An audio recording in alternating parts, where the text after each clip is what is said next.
نہ کہیں جہاں میں اما ملی، جو اما ملی تو کہاں ملی؟ نہ کہیں جہاں میں اما ملی، جو اما ملی تو کہاں ملی؟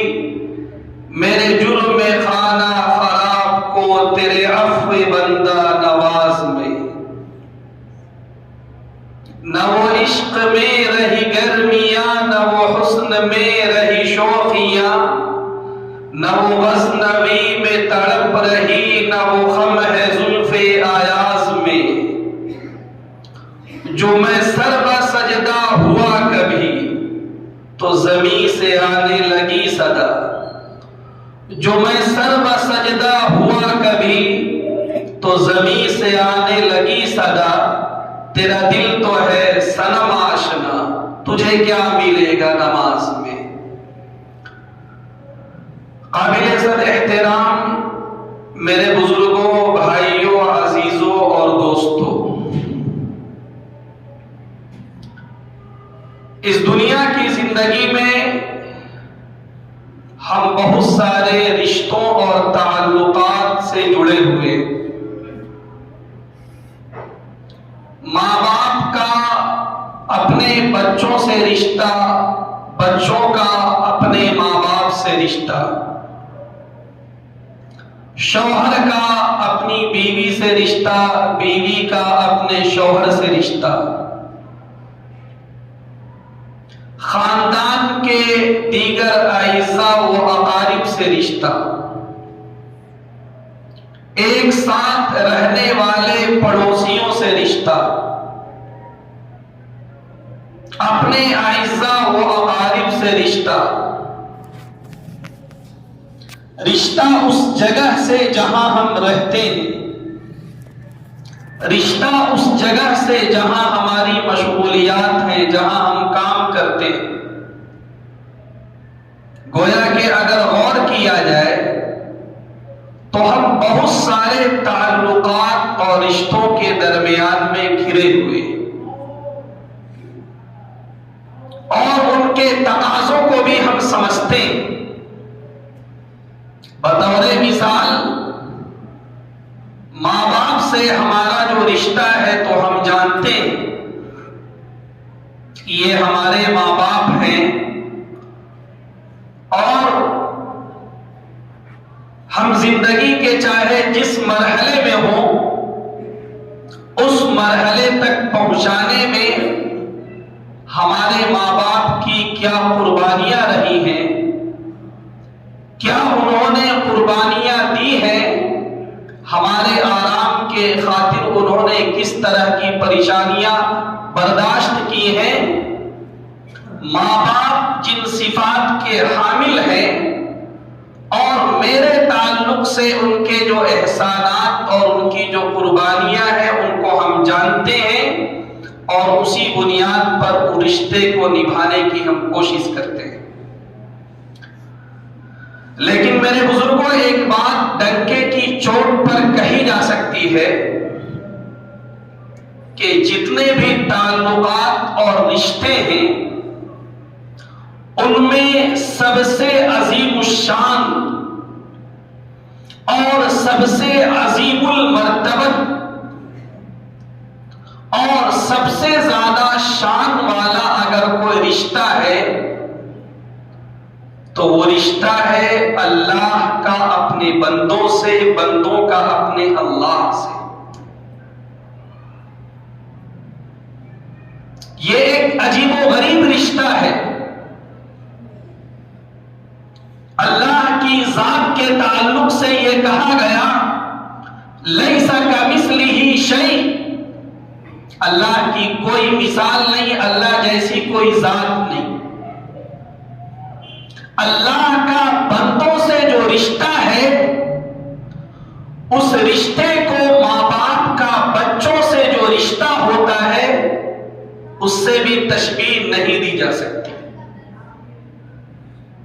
یا اور بھی دنیا میں جو بھی رشتے ہیں، کسی رشتے سے اس رشتے کی تشبیہ نہیں دی جا سکتی، اس لیے کہ جس طرح اللہ بے مثال ہے، اللہ بے نظیر ہے، اسی طرح اللہ کا اپنے بندوں اور اپنی مخلوقات سے جو رشتہ اور تعلق ہے وہ بھی بے مثال اور بے نظیر ہے۔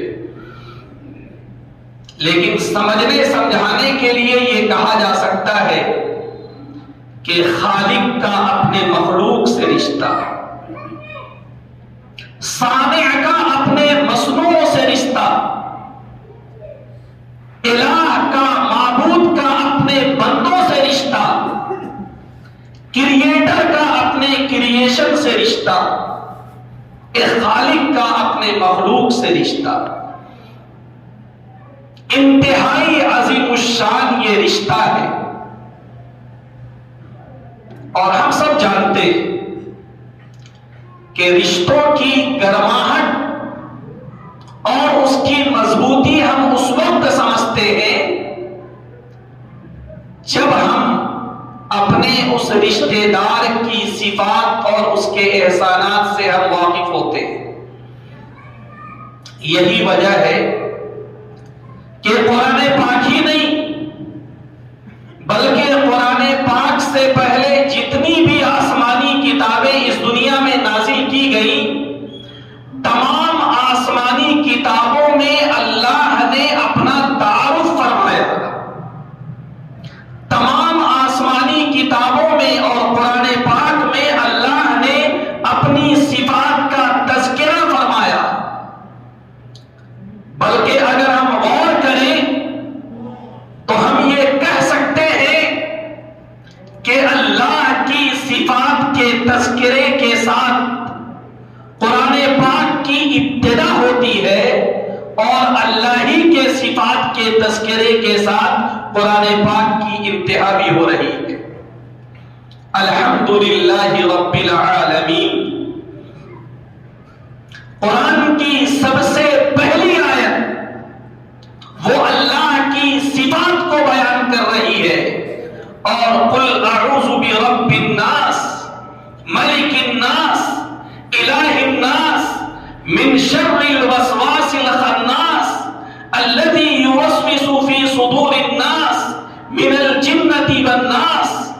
قرآن پاک کا مسک الختام اور قرآن پاک کی سب سے آخری سورت کا زیادہ تر حصہ بھی اللہ کی صفات پر مشتمل۔ کیوں؟ یہ صرف اس لیے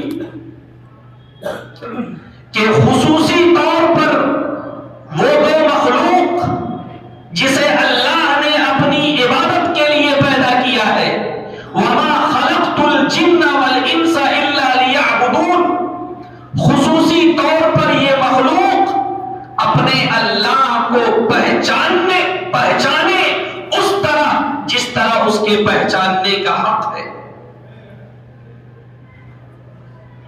آج ایک بہت بڑا مسئلہ ہے کہ ایک مذہبی عقیدے کی طرح اللہ پر ہم ایک سرسری ایمان رکھتے ہیں، ایک دینی بات کی طرح اللہ کی قدرت، اللہ کے علم، اللہ کی کبریائی کا تذکرہ ہوتا ہے اور ہم اس کو سنتے ہیں، لیکن اللہ کی صفات کا یقین جس طرح ہمارے دل میں موجزن ہونا چاہیے وہ نہیں۔ آخر کیا بات ہے کہ اللہ کے رسول صلی اللہ علیہ وسلم نے ایک موقع پر فرمایا کہ سورہ اخلاص قرآن کا ایک ثلث ہے، قرآن کا ایک تہائی ہے، قرآن کا ایک 1/3 ہے۔ ہم اس طرح کی باتیں سنتے ہیں اور یہ سمجھتے ہیں کہ صاحب کسی کے پاس اگر وقت نہیں ہے اور وہ 3 مرتبہ سورہ اخلاص پڑھے تو اسے پورا قرآن پڑھنے کا ثواب مل جاتا ہے، بس اتنی سی بات ہے۔ یقیناً اگر کوئی اس فضیلت پر یقین رکھتے ہوئے سورہ اخلاص 3 مرتبہ پڑھتا ہے اسے ایک قرآن پڑھنے کا ثواب ملتا ہے، لیکن ہمیں اس پر بھی غور کرنا چاہیے کہ کیوں یہ کہا گیا کہ سورہ اخلاص ثلث القرآن ہے، سورہ اخلاص پورے قرآن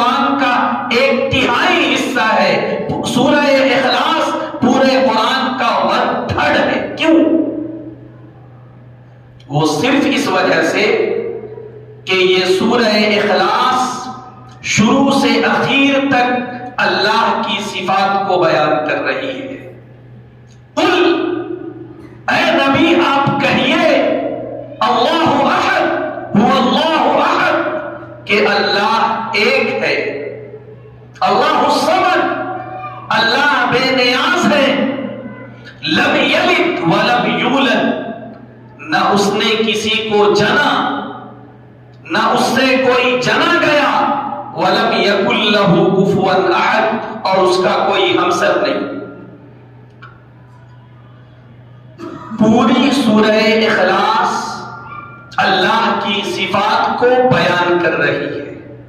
اسی طرح پورا قرآن، اس میں جو مضامین پھیلے ہوئے ہیں، قرآن پاک کا ہر صفحہ، قرآن پاک کی ہر سورت، وہ کسی نہ کسی درجے میں اللہ کی صفات کو بیان کر رہی ہے، اللہ کا تعارف کرا رہی ہے، تاکہ ہم انسان اللہ کو اس طرح پہچانے جس طرح اللہ کو پہچاننے کا حق ہے۔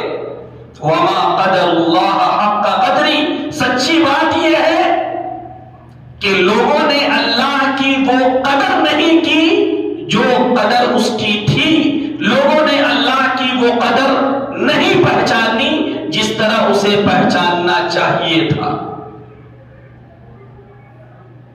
قل هو اللہ احد، اے نبی آپ کہیے کہ اللہ ایک ہے، اللہ تنے تنہا ہے، اللہ کے جیسا کوئی نہیں۔ تم دنیا میں جس طرح کے تعلقات سے بھی گھرے ہوئے ہو، لیکن اللہ اور بندوں کا جو تعلق ہے اس کی نوعیت ہی الگ ہے۔ اللہ الصمد، یہ بات ہم لوگوں کے ذہن میں رہنا چاہیے کہ ایک موقع پر اللہ کے رسول صلی اللہ علیہ وسلم کی خدمت میں قریش کے لوگ آئے اور ان لوگوں نے کہا، اے محمد، ہم جن معبودان کی عبادت کرتے ہیں ہمیں اس کا حسب و نسب معلوم ہے، ہمیں اس کی تاریخ معلوم ہے کہ ہمارا وہ معبود کہاں سے آیا، ہمارا وہ معبود کس کا بیٹا ہے، ہمارے اس معبود کا کس سے کیا تعلق ہے، تمہارے اللہ کا نسب کیا ہے، تھوڑا ہمیں بتاؤ۔ جب یہ سوال اللہ کے رسول صلی اللہ علیہ وسلم کی خدمت میں پیش کیا گیا، وہ سوال پورا بھی نہیں ہوا تھا کہ جبرائیل امین 7ویں آسمان سے حضور پاک کی خدمت میں آتے ہیں اور یہ سورہ اخلاص سناتے ہیں کہ اے محمد، سوال کرنے والوں سے کہیے کہ اللہ ان تمام چیزوں سے پاک ہے۔ آپ ان سے کہیے کہ اللہ ایک ہے، تم کہاں حسب و نسب کی بات کرتے ہو، تم کہاں خاندان کی بات کرتے ہو، تم کہاں رشتوں کی بات کرتے ہو، اللہ تمام رشتوں سے پاک ہے۔ اللہ الصمد، اللہ بے نیاز ہے۔ بے نیاز ترجمہ کر لیا، نکل گئے، کیا مطلب؟ بے نیاز اس ذات کو کہتے ہیں جو ذات کسی کی محتاج نہ ہو اور تمام لوگ اس کے محتاج ہوں، تمام مخلوقات اس کی محتاج ہے۔ اللہ کسی کا محتاج نہیں، لیکن جبرائیل امین سے لے کر چوٹی تک ہر مخلوق اپنے ہر قدم میں، اپنے ہر حرکت و سکون میں اللہ کی محتاج ہے۔ اللہ الصمد، لم یلد ولم یولد۔ ان لوگوں نے اللہ کا نسب پوچھا، کہہ دو کہ اللہ نہ تو کسی کا باپ ہے نہ کسی کا بیٹا ہے۔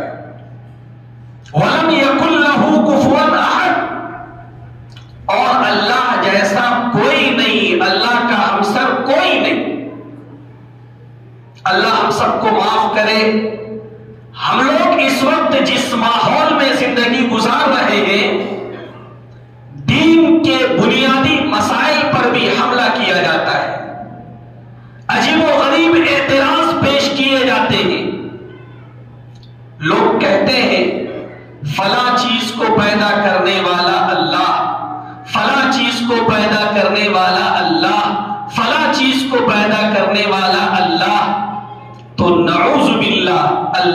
کو کس نے پیدا کیا؟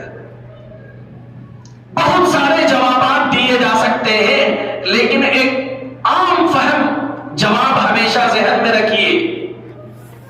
دنیا کی جس ڈکشنری کو آپ اٹھائیے، آپ اسے چاہے اللہ کہیے، آپ اسے چاہے خدا کہیے، آپ اسے چاہے گاڈ کہیے، آپ اسے چاہے بھاگیوان کہیے، ہر ڈکشنری آپ کو بتائے گی کہ اللہ وہ ہے، خدا وہ ہے، گاڈ وہ ہے، بھاگیوان وہ ہے جو سبوں کو پیدا کرتا ہے، اس کو کوئی پیدا نہیں کرتا۔ جب خدا کو بھی کوئی پیدا کرے گا تو وہ بھی تو مخلوق ہو گیا۔ خدا وہ ہے جو پیدا کرنے والا ہے، خدا وہ ہے جو کریٹر ہے، تو خدا کے تعلق سے اس طرح کے جو سوالات ہیں وہی واہیات ہیں، وہی بے وقوفانہ سوال ہیں۔ تو میرے بزرگوں، میں یہ عرض کر رہا تھا کہ قرآن پاک میں اللہ کی صفات کو جو تفصیل کے ساتھ بیان کیا گیا ہے، اس کا مقصد یہی ہے کہ ہم اللہ کا تعارف حاصل کریں۔ قرآن پاک نے اللہ کی صفت علم کو، قرآن پاک نے اللہ کی صفت قدرت کو، قرآن پاک نے اللہ کی صفت کبریائی کو، قرآن پاک نے اللہ کی صفت عظمت کو، قرآن پاک نے اللہ کی صفت تدبیر کو بڑی تفصیل کے ساتھ بیان کیا ہے۔ لیکن آپ تھوڑا غور فرمائیں کہ قرآن پاک نے جس صفت کو سب سے پہلے بیان کیا وہ کون سی صفت ہے؟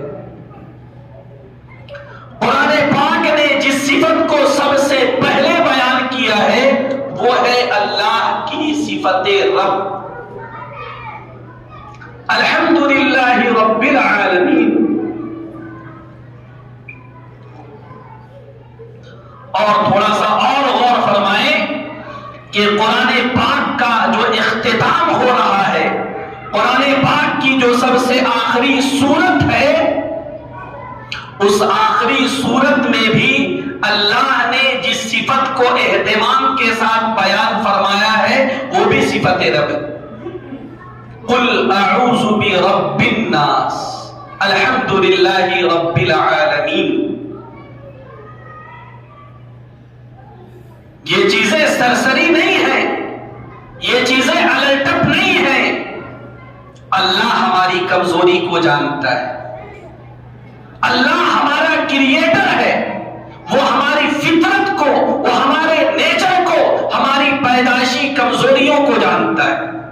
وہ جانتا ہے کہ اس دنیا میں جب انسان جائے گا اور اس کائنات کو جب وہ دیکھے گا، حالانکہ اللہ کی طرف سے سارے انتظامات ہیں، تھوڑی سی محنت کے بعد ان چیزوں کو انسان اپنے استعمال کے لائق بناتا ہے، لیکن اللہ کو پتا ہے کہ اتنا ہی سا کام اس کو وہ اپنے لیے اتنا بڑا بوجھ سمجھے گا کہ وہ یہ سمجھے گا کہ صاحب ہمیں اپنی ضرورت کا خود انتظام کرنا ہے، تو ہمارے اوپر دیگر ذمہ داریاں کیسی؟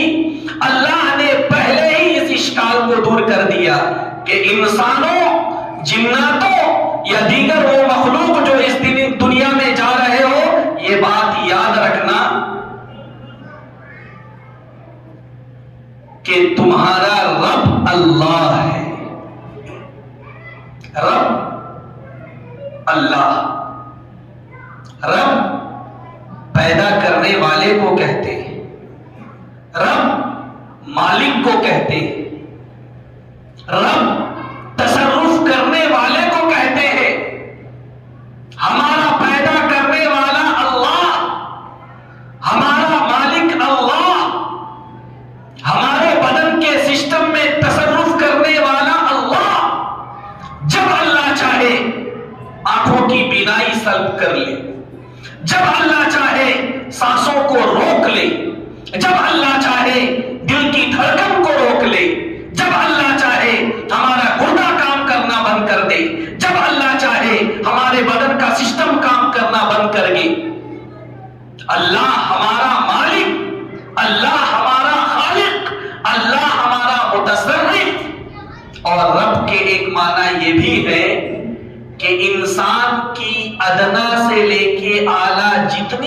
ضرورتیں ہیں ان تمام ضرورتوں کو پورا کرنے والا جو ہوتا ہے وہ رب ہوتا ہے۔ الحمدللہ رب العالمین۔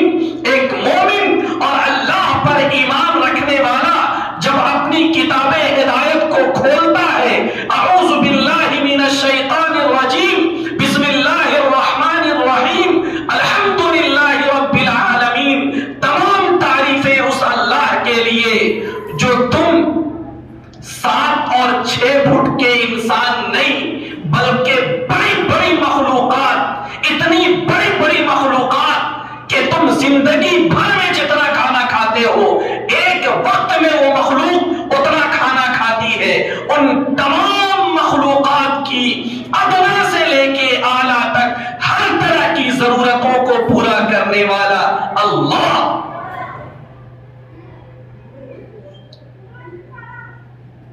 اللہ ہمارا خالق ہے، اللہ ہمارا مالک ہے، اللہ ہماری تمام ضروریات کو پورا کرنے والا ہے۔ اللہ کتنے محبت بھرے انداز میں فرماتا ہے، بندو هو الذی خلق لکم ما فی الارض جمیعا، اللہ نے اس کائنات کو بنایا، آسمان کو بنایا، زمین کو بنایا اور اس میں انسانی ضروریات کی تمام چیزوں کو رکھ دیا اور کہہ دیا پریشان نہیں ہونا، یہ تمام کی تمام چیزیں اللہ نے تمہارے لیے پیدا کی ہیں۔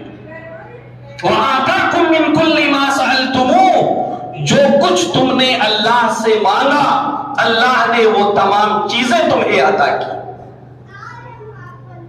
اللہ غور کرنے کی دعوت دیتا ہے۔ أَفَرَأَيْتُم مَّا تَحْرُثُونَ أَأَنتُمْ تَزْرَعُونَهُ أَمْ نَحْنُ الزَّارِعُونَ لَوْ نَشَاءُ لَجَعَلْنَاهُ حُطَامًا فَظَلْتُمْ تَفَكَّهُونَ۔ تم کھیتی کرتے ہو، تم غلہ اگاتے ہو، تم پھل اگاتے ہو، تم کھانے پینے کی چیزیں اگاتے ہو، کیا تم سے پہلے جو لوگ اس دنیا میں آئے تھے ان لوگوں نے ان سامانوں کا اسٹاک زمین میں بھر دیا تھا جو زمین سے اب پودوں کی شکل میں اور پیڑ کی شکل میں باہر آ رہا ہے؟ نہیں، وہ اسٹاک اللہ کے خزانے میں ہے۔ دنیاوی سبب کے تحت تم اللہ کی بنائی ہوئی زمین میں اللہ کے پیدا کیے ہوئے ایک دانے کو ڈالتے ہو، اللہ نے جو پانی بنایا ہے اس پانی سے اس دانے کو تم سیراب کرتے ہو، پھر اللہ کی قدرت سے وہ دانہ بڑا ہوتا ہے اور وہ دانہ بالی کی شکل اختیار کرتا ہے، وہ دانہ پیڑ کی شکل اختیار کرتا ہے، ان بالیوں سے تمہیں غلے ملتے ہیں، ان پیڑوں سے تمہیں پھل اور اناج ملتے ہیں، اور تم کہتے ہو کہ صاحب سب کچھ کرنے والے ہم نہیں۔ تمہاری ادنا سے لے کے اعلیٰ تمام ضروریات کا پورا کرنے والا اللہ، تمہاری حفاظت کرنے والا اللہ، تمہیں کس وقت کس چیز کی کتنی ضرورت ہے اس ضرورت کے مطابق کائنات کے سسٹم کو سیٹ کرنے والا اللہ۔ جی یہ جو گرمی اور سردی کا نظام ہے بڑی حکمتیں ہیں اس میں۔ اب تو سائنس آج کے زمانے میں ان حکمتوں سے پردہ اٹھا رہی ہے۔ یہ جو سورج اللہ نے پیدا کیا، اس سورج میں اللہ نے روشنی بھی رکھی، اس سورج میں اللہ نے گرمی بھی رکھی، اس سورج میں اللہ نے ایک تپش بھی رکھا ہے، اور اللہ نے بہت ہی بیلنسنگ کے ساتھ اس کو ڈیوٹی پر لگا دیا ہے۔ اس موسم میں تمہیں اتنا ٹیمپریچر دینا ہے، اس موسم میں تمہیں اتنا ٹیمپریچر دینا ہے۔ اللہ کے بنائے ہوئے نظام کے تحت وہ سورج ہر موسم میں اللہ نے اس کو جتنا ٹیمپریچر دینے کے لیے کہا ہے اتنا ٹیمپریچر وہ دے رہا۔ اگر یہ فرض کر لیا جائے کہ جو ٹیمپریچر طے ہے اس سے تھوڑا اگر سورج دینے لگے سارے سمندر سوکھ جائیں گے، پانی کا ایک قطرہ زمین میں نہ رہے، ساری تراوٹ کائنات سے غائب ہو جائے، اور اگر فرض کر لیا جائے کہ تھوڑی سی ٹھنڈک زیادہ ہو جائے تو پوری کائنات منجمد ہو جائے، پوری کائنات جم جائے۔ اِنَّا كُلَّ شَيْءٍ خَلَقْنَاهُ بِقَدَرٍ، ہم نے ہر چیز کو پیدا کیا اور ایک اندازے کے مطابق پیدا کیا۔ کس چیز کو کتنی لمٹ میں رہنا ہے وہ ساری لمیٹیشن اللہ کی طرف سے طے ہے۔ میرے بزرگوں، یہ سارا انتظام اللہ ہمارے لیے کر رہا ہے، ہماری ساری ضروریات کی تکمیل اللہ کر رہا ہے۔ اس کے بعد اللہ نے ایک اور بات کی طرف متوجہ کیا ہے، خاص طور سے ہم انسانوں کو اور جناتوں کو، کہ اے اس دنیا میں بسنے والے انسانوں اور جناتوں، تھوڑا اس کائنات میں غور کرو۔ یہ جو پوری کائنات ہے، تمہیں اللہ نے 24 گھنٹے میں سے کچھ وقت اپنی عبادت کے لیے فارغ کرنے کو کہا تو یہ تمہارے لیے درد سر ہو گیا، یہ تمہارے لیے بوجھ ہو گیا، یہ تمہارے لیے پریشانی ہو گئی، یہ تمہارے لیے مصیبت ہو گئی۔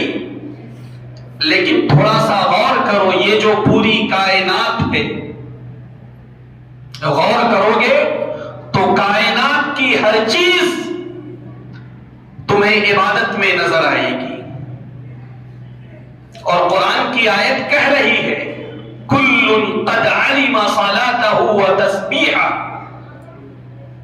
کہ دیکھو اس کائنات کا ذرہ ذرہ وہ اپنی نماز اور اپنی تسبیح کو جانتا ہے، اور ہر وقت وہ اپنی تسبیح اور عبادت میں مشغول ہے۔ وَإِن مِّن شَيْءٍ إِلَّا يُسَبِّحُ بِحَمْدِهِ، ہر چیز ہر وقت اللہ کی تسبیح میں مشغول ہے۔ وَلَكِن لَّا تَفْقَهُونَ تَسْبِيحَهُمْ، لیکن تمہارے اندر ابھی اتنی صلاحیت نہیں ہے کہ تم ان کی تسبیحات کو سمجھ سکو۔ میرے بزرگوں، ایمان کے بعد سب سے اہم اگر کوئی عمل ہے تو وہ نماز ہے۔ اللہ نے قرآن پاک میں فرمایا وَأَقِيمُوا الصَّلَاةَ، نماز قائم کرو، وَلَا تَكُونُوا مِنَ الْمُشْرِكِينَ، اور مشرکین میں سے مت ہو جانا۔ اتنا صاف ترجمہ ہے، کیا اس کا یہ مطلب نہیں ہے کہ جس کی زندگی میں اقامت صلاۃ نہیں ہے، جس کی زندگی میں نماز نہیں ہے، اگر اسے کھلم کھلا مشرک نہ بھی کہا جائے تو یہ ضرور کہا جائے گا کہ یہ مشرکانہ عمل ہے، یہ کافرانہ عمل ہے۔ جی،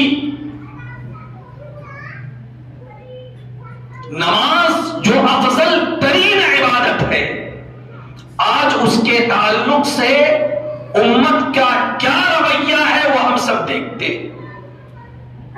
خیر، میں یہ عرض کر رہا تھا کہ یہ جو نماز ہمیں دی گئی، تھوڑا ہمیں غور کرنا چاہیے۔ بزرگوں نے لکھا ہے کہ اس پوری کائنات میں اللہ کی جو مخلوقات ہیں، یہ جو پہاڑ کھڑے ہیں، یہ جو درخت کھڑے ہیں، ایسا محسوس ہوتا ہے کہ وہ حالت قیام میں ہے، ایسا محسوس ہوتا ہے کہ وہ کھڑے ہیں۔ جس طرح نماز میں ہم کھڑے ہوتے ہیں اور حالت قیام میں ہوتے ہیں، اسی طرح یہ تمام مخلوقات حالت قیام میں ہیں۔ اس دنیا میں جو چوپائے ہیں، 4 پیر والے جانور،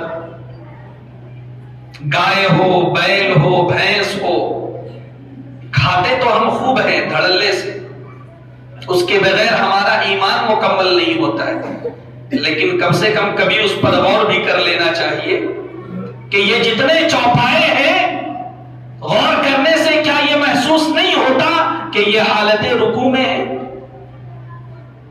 جی حالت رکوع میں ہے، اور اس کے علاوہ بہت ساری مخلوقات ہیں، جب آپ اس پر غور کریں گے تو ایسا محسوس ہوتا ہے کہ وہ حالت سجدہ میں ہے۔ اور بھی بہت ساری مخلوقات ہیں، ان کے بیٹھنے کا انداز ایسا ہوتا ہے جیسے محسوس ہوتا ہے کہ وہ حالت تشہد میں۔ پوری کائنات اپنی عبادت میں، پوری کائنات اپنی نماز میں، پوری کائنات اپنی عبادت اور دعا اور تسبیح اور تحلیل میں مشغول ہے۔ انسانوں کو بھی غور کرنا چاہیے کہ ہر آن اور ہر لمحے اللہ کی نعمتوں سے فائدہ اٹھانے کے باوجود کیا وہ اللہ کے حق کی ادائیگی کی فکر کر رہا ہے؟ جی حضرت شیخ احمد سرہندی رحمت اللہ علیہ، جنہیں مجدد الفسانی کہا جاتا ہے، اکبر کے دور کے عالم ہیں، بہت بڑے عالم وہ گزرے ہیں۔ اکبر نے اپنے زمانے میں دین کے نام پر جب فتنہ شروع کیا اور دین الہی کے نام سے ایک نیا دین اس نے بنایا تو انہوں نے اس کا مقابلہ کیا۔ انہوں نے ایک جگہ یہ بات لکھی ہے کہ ایک انسان جو ہر وقت اللہ کی بہت ساری نعمتوں سے فائدہ اٹھا رہا ہے، اس کی تو بات چھوڑیے، جب وہ سانس لیتا ہے اور چھوڑتا ہے، اس کے بدلے میں اس کے اوپر 2 مرتبہ شکر کرنا ضروری ہے۔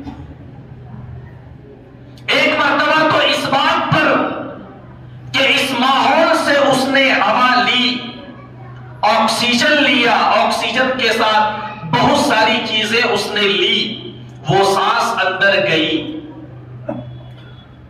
اور ہمارے بدن کو جس ہوا کی ضرورت تھی ہمارے بدن نے اسے ایبزارب کیا، اسے اپنے اندر جذب کیا، اور جس چیز کی ضرورت نہیں تھی اسے باہر چھوڑ دیا۔ سانس کا ایک مرتبہ اندر جانا سہولت کے ساتھ اور ہمارے بدن میں تحلیل ہو جانا، ہمارے بدن میں جذب ہو جانا، اور پھر گندی ہواؤں کا سہولت کے ساتھ باہر آ جانا، یہ اتنا بڑا عمل ہے کہ اس ایک سانس کے بدلے میں انسان کو کم سے کم 2 مرتبہ شکریہ ادا کرنا چاہیے۔ اب یہ بتائیے کہ ہم ہر وقت اللہ کی بنائی ہوئی سانس کو استعمال کر رہے ہیں، اللہ کی بنائی ہوئی غذاؤں کو استعمال کر رہے ہیں، اللہ کے دیے ہوئے کپڑے کو استعمال کر رہے ہیں، اللہ کے دیے ہوئے مکانات کو استعمال کر رہے ہیں، اللہ کے دیے ہوئے خزانوں کو اپنے استعمال میں لا رہے ہیں۔ کیا اتنے سارے احسانات کا یہ تقاضا نہیں ہے کہ ہم اپنے 24 گھنٹے میں سے کچھ وقت فارغ کریں اور اللہ کی عبادت میں مشغول ہوں؟ حضور پاک صلی اللہ علیہ وسلم اور صحابہ کرام نے نماز کی جو ترغیبات دی ہے اور اس سلسلے میں خود جو عمل کر کے انہوں نے بتایا ہے، انشاءاللہ اللہ نے موقع دیا تو تفصیل کے ساتھ عرض کیا جائے گا، لیکن ایک بات میں آپ کے سامنے رکھوں۔ ایک مرتبہ ایک مفتی صاحب سے سوال کیا گیا کہ اگر جان بوجھ کر کوئی نماز چھوڑے، جان بوجھ کر اگر کوئی نماز چھوڑے اس کا کیا حکم ہوتا ہے، وہ تھوڑا سا ہمیں قرآن پاک میں یا حدیث پاک میں کہیں سے تلاش کر کے بتائیے۔ اگر قرآن کی کوئی آیت اس مسئلے کو بتا رہی ہو اور حدیث پاک کا کوئی ٹکڑا اس مسئلے کو بتا رہا ہو تو ہمیں بتائیے۔ مفتی صاحب نے بہت تلاش کیا، کہا کہ نہیں، اس کا تو کوئی مسئلہ نہیں، حدیث پاک میں اس کا تو ذکر ہے کہ اگر کوئی سو جائے اور غفلت ہو جائے تو جب وہ جاگے نماز ادا کر لے، اگر کوئی بھول جائے اتفاق سے ایسی مشغولیت ہوئی کہ بات بالکل ذہن سے نکل گئی. اگر کوئی بھول جائے تو اس کا کیا حکم ہے وہ بھی بیان کیا گیا. لیکن جان بوجھ کر کوئی نماز چھوڑے اس کا کیا حکم ہے؟ باقاعدہ قرآن کی کوئی آیت یا حدیث کا کوئی ٹکڑا اس کے بارے میں کچھ نہیں بول رہا ہے. تو ایک بڑا مسئلہ پیدا ہوا کہ آخر پھر کیا ہوگا. تو کہا کہ اصل میں مسئلہ یہ ہے کہ ایک وہ شخص جو اللہ پر ایمان رکھتا ہو، ایک وہ شخص جو اللہ کی ربوبیت کو تسلیم کرتا ہو، ایک وہ شخص جو اللہ کو پہچانتا ہو، اللہ کے احسانات کو جانتا ہو، اس سے یہ تصور نہیں کیا جا سکتا، اس سے یہ امیجن نہیں کیا جا سکتا کہ وہ جان بوجھ کر نماز چھوڑ دے. ایک مومن سے اس کا تصور نہیں کیا جا سکتا کہ وہ دکان میں بیٹھا ہے، وہ گھر میں بیٹھا ہے، وہ صحت مند ہے، وہ صحیح سالم ہے، اور بغیر کسی عذر کے وہ نماز نہ پڑھے. یہ کیسا مومن؟ حالانکہ مسئلہ یہی ہے کہ جان بوجھ کر بھی اگر کوئی نماز چھوڑے اس کی قضا اس کے اوپر واجب ہے. کیونکہ اگر کوئی سو جائے یا بھول جائے جب اس کی قضا ہے، تو جان بوجھ کر اگر کوئی نماز چھوڑتا ہے اس کی بھی قضا ہے. لیکن ذکر اس وجہ سے نہیں ہے کہ اس کا تصور ایک مومن سے کیا ہی نہیں جا سکتا. میرے بزرگوں، بہت افسوس کے ساتھ کہنا پڑتا ہے کہ الحمدللہ کسی نہ کسی درجے میں زکوٰۃ کا اہتمام ہے، الحمدللہ کسی نہ کسی درجے میں روزے کا اہتمام ہے، الحمدللہ کسی نہ کسی درجے میں اللہ اگر مال دے تو حج کا بھی اہتمام ہے. لیکن یہ بات یاد رکھیں کہ حج بھی صاحب استطاعت پر، زکوٰۃ بھی صاحب نصاب پر، روزہ بھی اس شخص پر جو صحت مند ہو، حالت سفر میں نہ ہو. لیکن نماز تو ہر عاقل بالغ مسلمان پر، امیر پر، غریب پر، عالم پر، جاہل پر، مشغول پر، فارغ پر، ہر ایک پر نماز فرض، پنج وقتہ نماز فرض. اللہ کے رسول صلی اللہ علیہ وسلم نے ایک موقع پر صحابہ کرام کے درمیان میں آپ بیٹھے ہوئے تھے، آپ نے فرمایا کہ ہر نبی کے اندر کسی نہ کسی عمل کا شوق آخری درجے کا ہوتا ہے. حضرت داؤد علیہ السلام روزے کا بڑا شوق تھا، اسی لیے صوم داؤدی روزے کی ایک شکل کا نام ہے. ایک دن روزہ رکھنا، ایک دن روزہ نہیں رکھنا، ایک دن روزہ رکھنا، ایک دن روزہ نہیں رکھنا، اسے صوم داؤدی کہتے ہیں. ہر نبی کے اندر کسی نہ کسی عمل کا شوق آخری درجے تک تھا. اللہ کے نبی نے فرمایا کہ مجھے سب سے زیادہ نماز کا شوق ہے، اور وہ بھی رات کے وقت تہجد میں. اللہ کے نبی نے فرما دیا تھا کہ دیکھو، اگر میں رات میں نیت باندھوں تو میرے پیچھے کوئی نیت نہ باندھے، اس لیے کہ جب میں نماز میں ہوتا ہوں تو میں محو ہو جاتا ہوں، میں اس دنیا سے کٹ جاتا ہوں، میں اپنے رب کے حضور ناز و نیاز میں ہوتا ہوں. تم میں سے کوئی اس بات کا متحمل نہیں کہ جتنا لمبا قیام میں کر رہا ہوں اتنا لمبا قیام وہ کر سکے. حضرت عائشہ فرماتی تھی کہ اللہ کے رسول کے قیام کا عالم یہ تھا، اتنا لمبا آپ کھڑا ہوتے تھے کہ آپ کے پیر پھول جاتے تھے، آپ کے پیر میں ورم آ جاتا تھا، آپ کے پیر پھٹ جاتے تھے. اللہ ہم سب کی حفاظت فرمائے.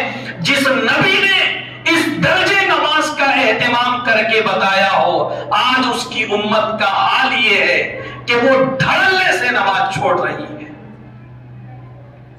اور کوئی مصیبت آتی ہے تو ہم کہتے ہیں کہ یا اللہ ہمارا کون سا گناہ ہے جس کی وجہ سے مصیبت آ رہی ہے؟